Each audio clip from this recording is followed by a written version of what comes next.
शिकवलं म्हणून तर मी आले. बरं झालं बाई, आता या सासूबाईला चांगला मंत्र दे आणि पक्का करार करून घे. या सासूबाई या, आणि मी काय सांगते ते नीट ऐकून घ्या. या झाडाला त्रास देऊ नका, भांडी घासायला लागू नका, कपडे धुवायला लागू नका, झाडू मारायला लागू नका. माफ कर आई, माफ कर. आजपासून ही सगळी कामं मीच करेन ग आई. अंगास आली वचनीवर सासूबाई, माझ्या अंगात आली मरी आई. आली वचनीवर सासूबाई, माझ्या अंगात आली मरी आई. आता बोलून पाहिलं काही, तिच्या अंगात आली मरी आई. आता बोलून पाहिलं काही, तिच्या अंगात आली मरी आई.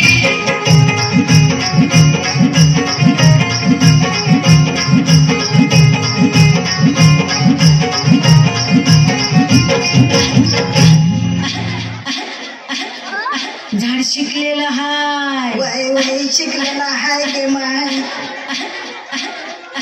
झाड सासुरवासन करणार नाही. आजपासून कोण करण सासूरवास? मला पिसाळलेला कुत्रा चावलाय का काय? हा घ्या अंगारा आणि चोळा सगळा तोंडाला. आणि झाड काय म्हणतंय कान देऊन नीट ऐका.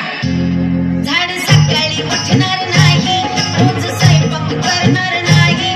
झाड नाजूक आहे बाई, तुम्ही कुरकुर करायची नाही. नाही ग माते, आता मीच गावाला जाते आणि तिकडेच राहते. अंगास आज बघून घ्या मुंबई, माझ्या अंगात आली मरी आई. आज बघून घ्या मुंबई, माझ्या अंगात आली मरी आई. आता बोलून पाहिलं काही, तिच्या अंगात आली मरी आई. आता बोलून पाहिलं काही, तिच्या अंगात आली मरी आई.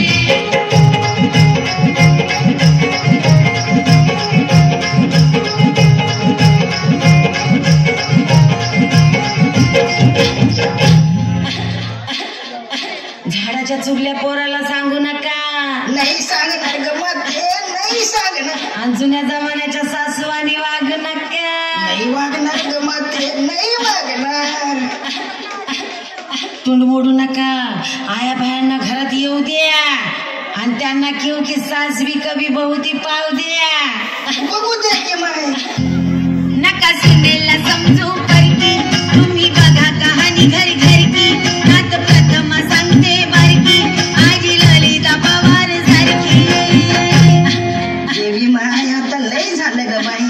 बच्चे की जान लेती क्या? तुम्ही शिकलेला सुना, तुम्हाला कसा पटेल जमाना जुना? मला कळतात सारे खाण्या पुन्हा, पण जाऊ दे, मला खाऊ दे तंबाखू. कुठं गेलात सुना?